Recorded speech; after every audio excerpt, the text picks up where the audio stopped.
Today we're working with colors, like coloring books, but not books.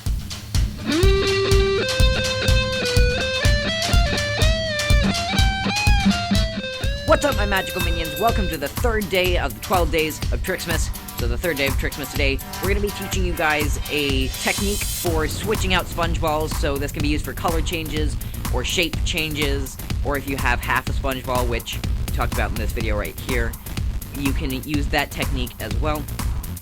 So let's get into how that's going to work. Okay, so here's the deal. Christmas is the season of giving, so we're going to be giving away a couple of decks. We're going to be giving away a green Madison Dealer's deck and a red Blood Kings deck. All you have to do to win either one of those decks is to comment down below on every single one of these 12 Days of Trixmas videos which deck you want, to like every single one of these 12 Days of Trixmas videos, and to subscribe. Once you've done that, you are eligible to win one of those decks along with a trick Sharpie that has a card written on it instead of Sharpie, professionally printed. So we will leave links to all those goodies down below in the description. Thanks for watching this little blurb. Let's get on to the rest of the video. So, I'm going to take the Sponge Bunny here, and I'm going to take him and put him in that hand there. Since most magicians hate Sponge Bunnies, and I think they're ridiculous, I'm actually going to make him disappear. If I take the orange Spongeball now and try and put that one in my hand, it turns into a Sponge Bunny. Great. Let me try taking a blue Spongeball and put it into my hand. Turns orange. So as you guys saw from this performance, this technique can be used for a color change or a shape change or whatever you really want to do. If you look at the video that I posted a while ago about tearing a Spongeball in half, this can also be used for that.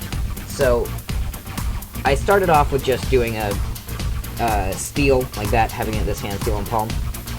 But if you just want to start off with a Spongeball palmed in your hand there, you can start off like that. You want to take your orange Spongeball here and place it right in the palm of, or no, sorry, I take that back. The motion is essentially, this is the motion here. You want to go like that when you pass off the Spongeball. That takes a bit of practice to open up the Spongeball out of your palm position. So if you've got it here, it takes a bit of a challenge to roll. It takes a bit of work to roll it up and out the tip of your fingers. But that's essentially the motion there.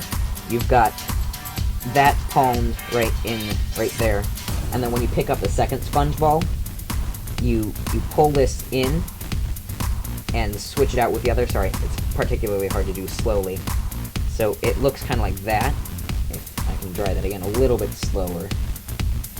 You're pushing the blue one into your hand with these fingers and palming the orange Spongeball right there. And if you do that fast enough, that can look pretty good and transition into a color change. And that way you can end up with a whole bunch of people with the colors they didn't expect. If I take the red one and palm and steal it, right? And then I hand the yellow Spongeball to someone else and switch it out with the red. It'll take some practice, but with enough practice it can look really good. The second part of this is doing a shape change is pretty much the same thing. It's a little bit more challenging because they're harder to keep track of because they're different shapes, obviously. So they're harder to they're easier to distinguish from the different shape. So if I had the bunny palmed in this hand and wanted to take the red Spongeball and switch it out, it's pretty much the same motion except it's harder to hide. Like that is what it would look like, and fast it would look like that. So those are the basics. Let me just run over that one more time. You take the blue Spongeball and you steal it into your hand there and palm it. You can reveal that it's gone. Then you want to take the other orange Spongeball and you've got your fingers in. Oh, and that's important. You've got to start with your fingers tucked in like that, because otherwise if you're just palming it a flat palm, you can't really pull it.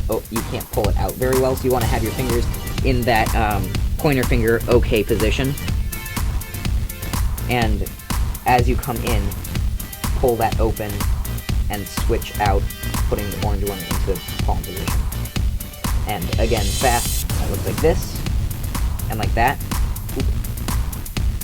And it's the same idea with a shape change. You take the orange, disappears, take the bunny, changes into orange. Alright guys, so that was color changing Spongeballs. I hope you guys enjoyed it. Remember, keep practicing. It takes a whole bunch of practice for it to look really smooth. So keep practicing and come back next week for the 4th day of Christmas.